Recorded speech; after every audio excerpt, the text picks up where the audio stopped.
Hola, les contamos que estamos en las instalaciones de Microsoft Chile llevando a cabo la sesión número 8 de Saturdays AI en nuestro país. Les contamos además que en esta sesión ha estado con nosotros Juan Carlos Calvo como speaker e instructor. Y es un privilegio contar con su apoyo, no solo en esta sesión, sino en varias, porque él es Senior Fellow de McKinsey, tiene formación en Oxford, en Cambridge, es físico. En resumen, es un experto en temas de inteligencia artificial y Machine Learning, Deep Learning.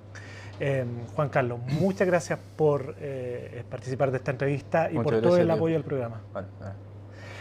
Cuéntanos un poco acerca de, en grosso modo y muy resumido, en qué consistió tu presentación de hoy, porque estuvo intensa, estuvo ahí bien trabajada por lo que vimos. Sí, bueno, hoy día fuimos más un poco a los fundamentos de Deep Learning, porque para entender realmente qué es lo que está haciendo la librería de FastAI por detrás y qué es lo que realmente significa backpropagation, como el algoritmo fundamental para entrenar una red neuronal. Porque hasta ahora lo que hemos estado viendo en las clases relacionadas con Deep Learning es cómo usar la librería FastAI para obtener resultados del estado del arte rápidamente, utilizando la magia de FastAI, pero sin ir en mucho detalle dentro de cómo funciona la librería y de qué realmente está pasando cuando uno entrena una red neuronal. Así que hoy día fuimos con un dataset que es uno de los más básicos, que es de dígitos escritos a mano de 28 por 28 píxeles. Y con ese dataset entrenamos una red neuronal que creamos nosotros usando directamente la librería de PyTorch y usando FastAI mínimamente. O sea, ya aplicando Python a un nivel mucho más avanzado de lo que había sido hasta ahora. Sí, mucho más avanzado, porque tuvimos que crear una clase que representa a la red neuronal, heredando de otra clase y yendo al detalle de cómo es el algoritmo de backpropagation usando la librería de PyTorch directamente.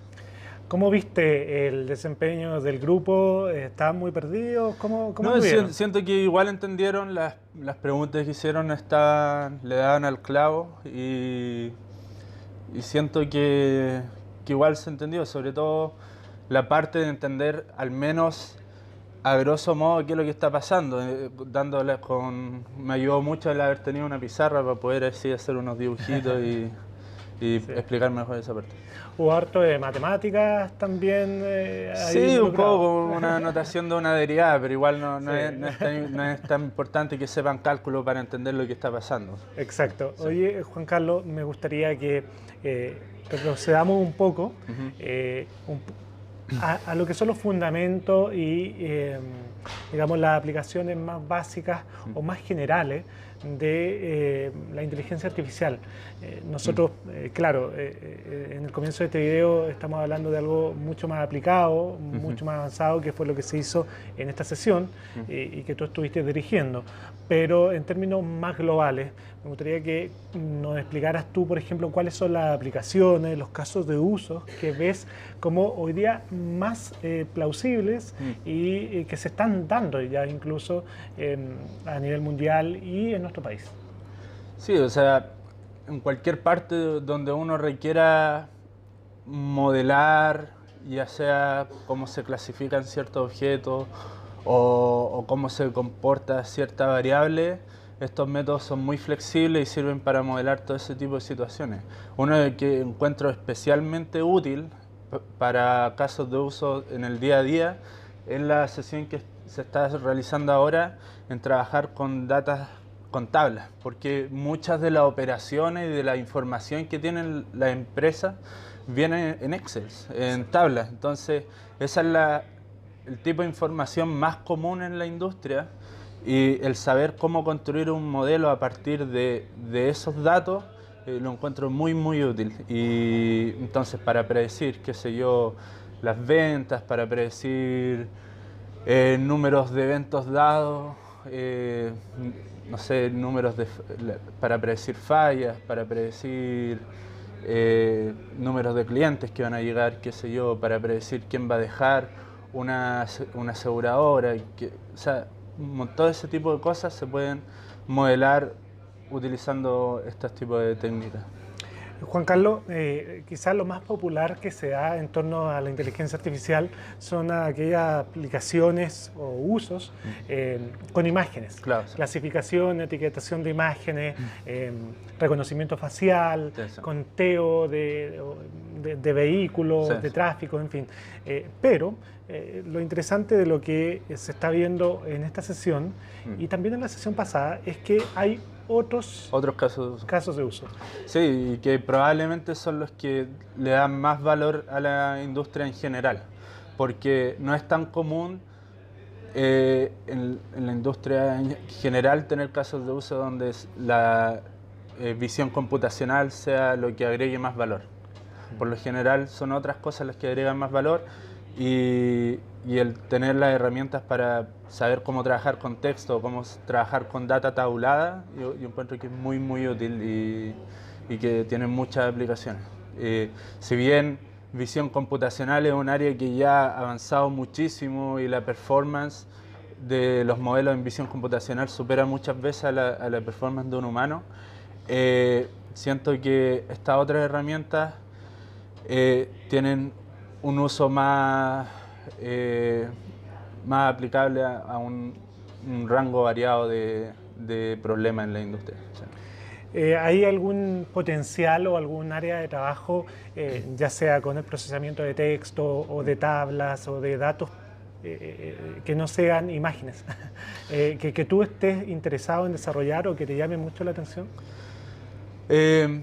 Sí, o sea, yo en particular quizá ahora no hay un proyecto en particular porque ya con el trabajo que tengo ya me demanda todo el tiempo y me interesa, pero definitivamente yo en el día a día uso estas herramientas para trabajar, porque la mayoría de los datos con los que yo trabajo vienen en tablas, vienen de bases de datos como SQL o vienen de tablas en Excel y ahí hay que a veces trabajar con data, con texto directamente o trabajar con variables categóricas, variables continuas y estas técnicas son las que son muy útiles en estos casos. Y sí, y hay muchas de esas que son llegar y usar y FastAI simplifica mucho el tener un modelo up and running en muy poco tiempo.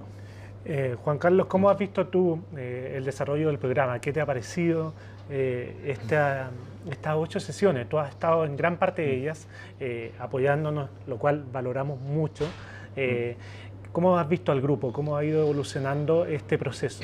O sea, yo estoy realmente sorprendido de la motivación de la gente por venir todos los sábados en la mañana. O sea, estoy realmente admirado y de ver el compromiso de la gente que viene acá y el interés real que muestran cada vez que tienen alguna pregunta y que están como interesados en saber más, en buscar más recursos.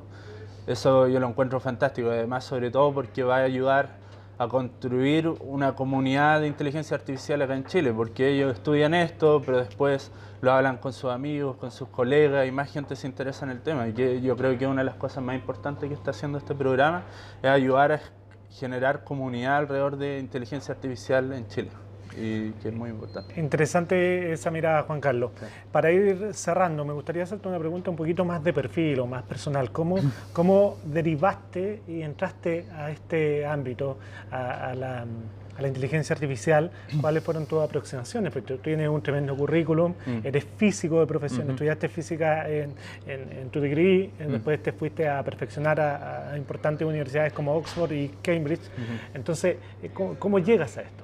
Bueno, hay una historia larga y no sé si dé para la entrevista, pero en pocas palabras me desilusioné un poco de la carrera académica y al mismo tiempo estaba viendo como el alto impacto que tenían este tipo de tecnologías. O sea, tipo de tecnologías que son relativamente simples de usar, o sea, después de investigarlo un poco, y tienen un impacto enorme, impacto real que tú ves. O sea, tú puedes construir un modelo y al tiro generar una transformación enorme en cómo se hace un proceso, en cómo estamos evitando ciertas fallas, o cómo estamos distribuyendo mejor los recursos.